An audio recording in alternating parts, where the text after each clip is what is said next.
قومی اسمبلی سے منظور شدہ supreme court practice and procedure act ترمیمی بل کیا ہے، آئیے آپ کو بتاتے ہیں۔ قومی اسمبلی نے supreme court practice and procedure act ترمیمی بل منظور کر لیا ہے۔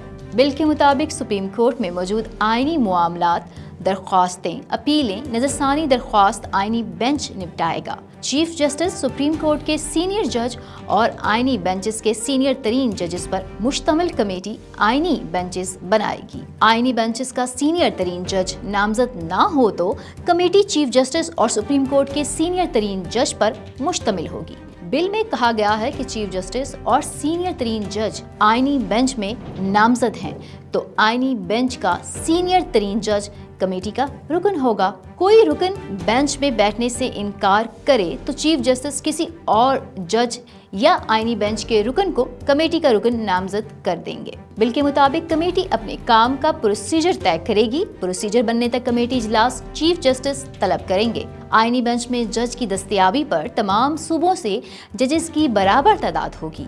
اپیل فیصلے کے 30 روز کے اندر آئینی بینچ سے لارجر آئینی بینچ منتقل ہوگی۔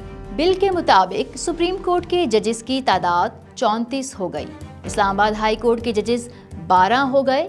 اب دیکھنا یہ ہے کہ آئینی عدالت کا سربراہ کون بنے گا۔ مزید اپڈیٹس اور نیوز کے لیے دیکھتے رہیے وی نیوز۔